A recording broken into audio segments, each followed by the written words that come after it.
How to do crypto staking on Binance beginners tutorial. Hey guys, welcome back to the YouTube channel. Today we will be taking a look at how you can do crypto staking on Binance. So let's get into it. Now, a lot of people might wonder what exactly does crypto staking mean and how do I get started on Binance? Well, first off, to get started on Binance, if you want to do any kind of trading or investing, then you need to verify your account. So go into your identity verification section and you just need to make sure that you have verified your identity. I already have done this step. It takes a couple of days for your identity to be verified. It could take 2-3 days, and you can either use a driver's license photo or a passport photo or a photo of your ID card, whatever you want, just to get your identity verified, and then you can begin trading on Binance. Now, that is just the first step. Now, how do you start with crypto staking on Binance, and what is crypto staking? Well, crypto staking is the process of where you will hold your funds for a specific amount of time, and once you complete that time, you will be getting interest on the staked or locked tokens. So there are two basic types of staking: flexible staking and locked staking. And primarily in the terms of crypto staking on Binance, you will see locked staking is more popular. However, if you actually go into the Binance Earn section and you just go into the Earn section over here, you actually can find some solutions for savings where it's kind of similar to stakings, where you will get interest and it is a flexible lock as well. But we are focusing on staking and not on, saving. So we're just going to go into the crypto staking section, and within that there are two basic types. So within locked staking, you have within staking on Binance, you have locked staking or DiFi staking. Now, in locked staking, you just select the number of days you want to stake for, and you will see the interest estimated APR that you're going to get and the minimum amount that you must lock. Now, whenever you are doing staking, you can see over here that your cryptocurrency amounts which you're holding in your spot wallet, you could save that amount. Like, your money will be locked, and when a token is locked, you cannot use it, you cannot transfer it. And whenever you are holding locked staking, your subscribed token will be held onto. So you will actually own your tokens, but you cannot move them. And in terms of redistribution, or in terms of getting your tokens back, you cannot get your tokens until the date the duration is completed. So you cannot transfer your token until your duration is completed. And once the duration is completed, the tokens that you locked will be returned to your actual staking account, to your actual spot wallet, and from that you can stake them again.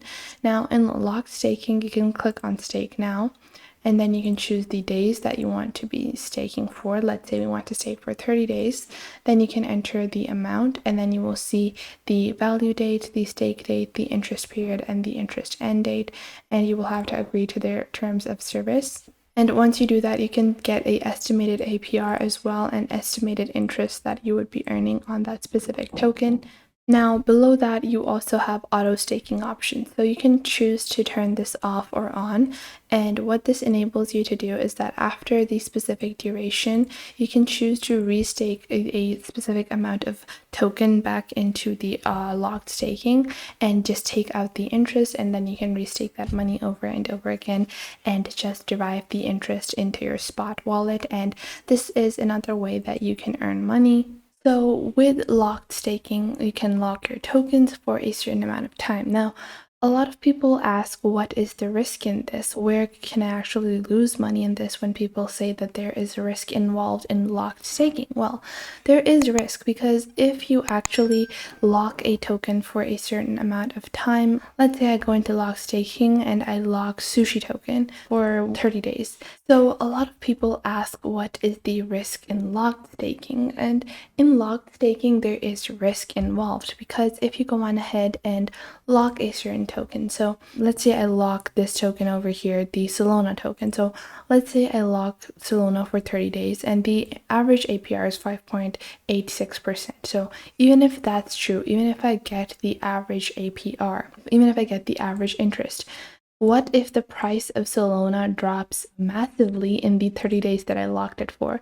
You cannot do anything if the price of a token drops during the time that you locked it in. And if the price drops below the actual yields that you are getting, so if the price drops below 5.86% of the original price that you staked it on, then you would end up losing money because the token is now being depreciated or devalued. So that is just something to keep in mind whenever you are locking your tokens in locked staking. Now, other than that, you have DiFi staking, and a lot of people ask, what is really the difference between DiFi staking and locked staking? Well, DiFi staking is when you are providing liquidity to smart protocols. You can see over here, you are providing financial services to other users for smart contracts. And in terms of DiFi staking, there are some advantages. You don't need to manage private keys, there are no gas fees, and it is going to be saving users on-chain gas fees as well. Now, if you go on ahead into the DiFi staking section on Binance, to get started with DiFi staking, all you have to do is select a token of your choice. You can click on expand more and take a look at the tokens available. And you have the option for a flexible lock. So the flexible lock will allow you to liquidate or take out your assets after a day. So after, you apply to take out your assets within, after 1 day, your assets can be taken out of the staking. And that is something that is a lot more helpful for a lot of people. So with DiFi staking, you do have a option where you can basically minimize your risk with a flexible lock. However, the APR, the average interest or the money that you will get by staking for a shorter amount of time is going to vary, and it can be pretty low as 1% or less depending on the number of days that you stake your money for. So whenever you are looking into DiFi staking, do keep that in mind. You're not going to be able to get that high of a yield on a flexible lock when you're doing staking for a shorter period of time. So that was it for today. I hope you guys found this video helpful and you are now able to get started with your staking and use Binance as the crypto staking platform of your choice. Plus, you also have a lot of options on Binance, which is a great thing. A lot of other platforms don't have as many staking options as you might want them to have, and you get estimated APRs, which are a bit inflated, but still they do reflect somewhat to the actual APR that you will get. So that was it for today. I hope you guys found this video helpful. Make sure to like this video and subscribe to the YouTube channel, and comment down below the best tips and tricks that I have taught you within this video. And make sure to also share this video with your friends and family and to other creators as well, so you can help them out as well, and to anyone that might need to know this basic detailed platform and how you navigate through these different social websites. So I hope this was helpful enough for you, and make sure that you do leave a comment down below if I missed out on anything and if there is anything you would like to add, and I will catch you guys in the next video.